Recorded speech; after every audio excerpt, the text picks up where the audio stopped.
Yeah, this is not good.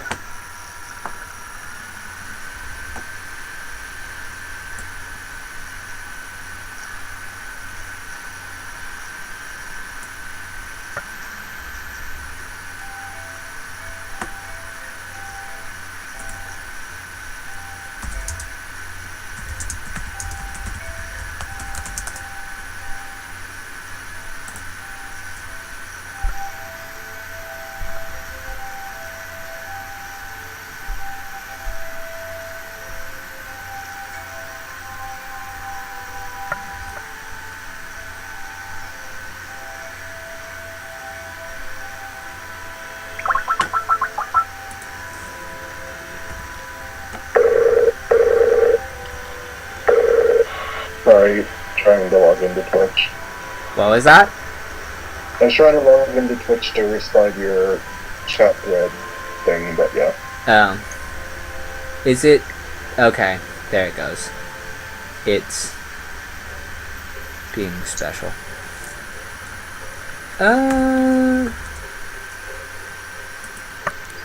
Okay, well, whatever the issue was seems to have resolved itself. Yeah, let's introduce the players first. Or is it not on screen yet? It's on screen. It's what? Okay. Okay. I see it. Alright, spawning in the bottom right, the teal Protoss, seeking to spice things up, Zest.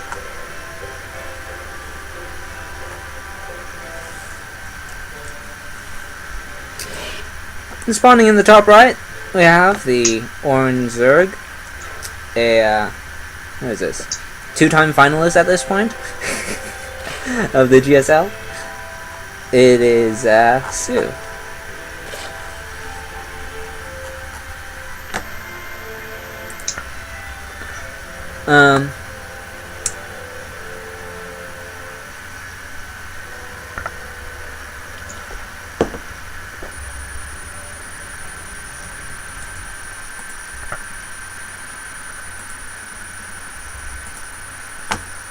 Anyways, as I was saying, there's sort of been this evolution of Xel'Naga tower placement. Okay? It used to be that when you would be on a map, it would be a lot like this map actually here, in these vertical spawn locations, but only half the map. Okay? So, what I mean by this is that there would be a Xel'Naga tower in the middle of the primary pathway from you to your opponent here. And if you would stand a unit by the Xel'Naga tower, then you would be able to see all the primary ways that they could come in at you. It would there would usually be something like this right here, that they could get around the vision of the watchtower, and something like over here where they could get around the vision of the watchtower. But in order to do that, they would have to go significantly out of their way in order to evade the watchtower. And so the probability of that was of them evading you was marginal. And then if you opened up with, say, 4 Zerglings, and you stand one Zergling here, one over here, and one over here, and then you can put your other one here, then, I mean, when is the Protoss ever going to attack you without you realizing, oh, he's coming for me, I need to build an army? So, it makes a lot of sense to keep a unit at the watchtower under those conditions. Now, it started to evolve a little bit, where it would be more like this map, but on cross spawns. Okay? And this map on... Well, there are Siblings harassing this, but the photon cannon will keep them at bay. He's microing this one Zergling to make sure he doesn't lose it, which is kind of cute. But, anyways. Harass. You know, the typical stuff.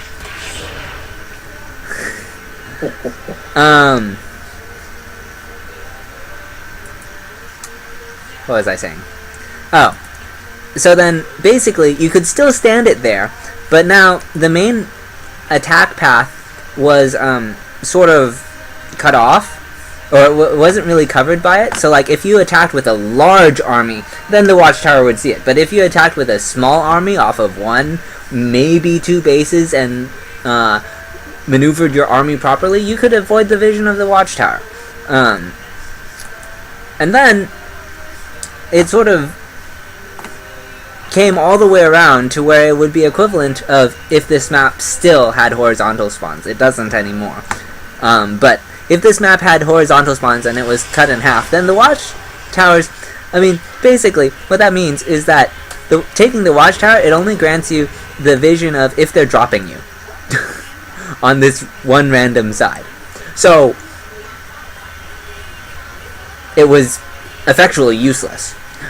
Since then, they have moved it sort of back full circle, and now watchtowers are kind of a thing again, but now they're like, it's like we put the watchtower here instead.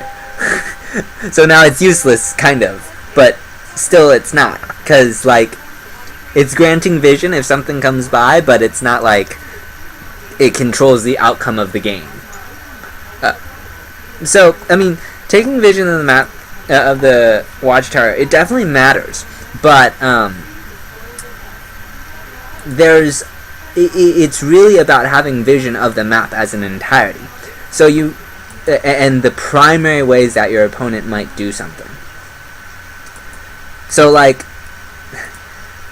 on a map like this, if you take this watchtower here in these spawning locations, what purpose does that serve? Is it a key location? Will it tell you if an attack is coming? Will it tell you if a drop is coming? No. Is it good because you have more map vision? Yes, but is it necessary? Debatable.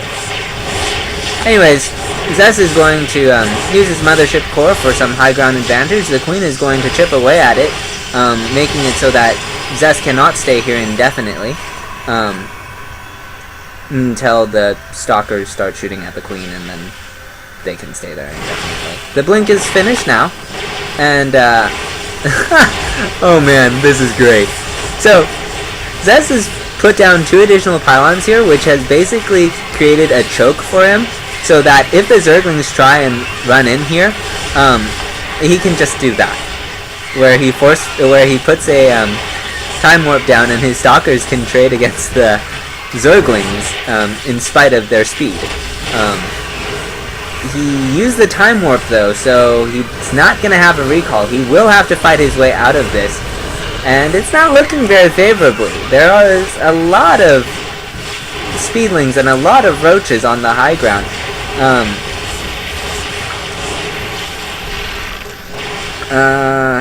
Zest does not have gas for sentries, so like he stopped the mining at this third, but I don't see a long-term plan in this strategy for him. Like, I guess if he kills the third, then he's in a good position. But that's going to be hard to do, since he doesn't have that, oh boy, much to work with.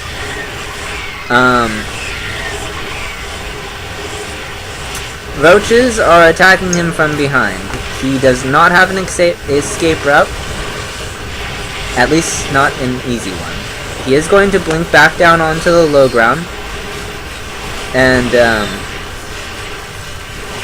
he's actually holding alright with good blink micro and some key warp-ins.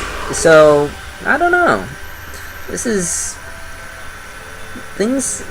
he took that fight really well. Like, his army is kind of not where it needs to be, but with another warp-in, it's not horrible. He still has something to work with. I'm thinking he might go for an attack on the third, and if that fails, just recall out. There's no drones to kill though, which is kind of what he's hoping for. Maybe he'll get a queen and recall out. That would be nice. That would be something for his troubles, I guess. I like that he's keeping a stalker or two on the high ground instead of keeping his mothership core up there, as that allows him to maneuver his mothership core around to deal unchallenged damage, as well as keep it protected for that recall should it become necessary. He is stopping the mining at this third, which is, I mean, as long as he stays here, this third is basically just a macro hatch. It's not actually a, it doesn't service a, okay, roaches are going to come in from behind, and he will have to blink up onto the high ground. Time warp goes down. Okay. I don't know if I agree with that decision, but it's not a bad decision. It's just, well, I guess the third is so low he can kill it, but now what's he gonna do about getting his army out of this position? Because he's lost all his pylons. So he kills the third, he loses all his pylons, and now he has no recall. Okay, he blinks. That's something, but he's gonna have to keep trading and gets one more stalker out of that. He lost a lot of army, and he's opened himself for a lot of counter-aggression. Does he have a robo back at home? That's really the question of the day, I think. Because without a robo, the roach count is just gonna spiral out of control. Oh boy.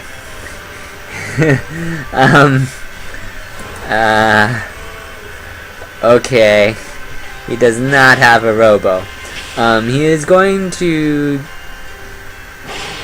get more damage done. Supply capping his opponent is definitely something that can buy him more time. But he needs to get that. He does. Whatever more his stalkers, whatever other overlords his stalker can kill will definitely help. But I don't know what he's gonna do about this. That's a lot of roaches. He does have 2 force fields, maybe 3. And some cannons, but roaches don't care about cannons too much. There are zealots here.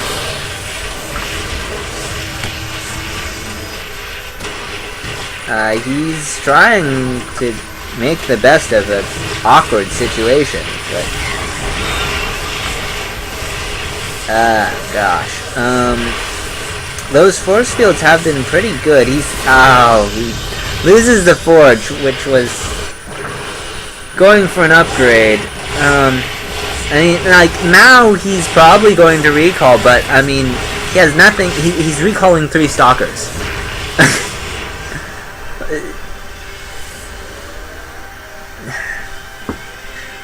That's what I mean about that time warp earlier. I feel like that should have been saved for a recall after sniping the third.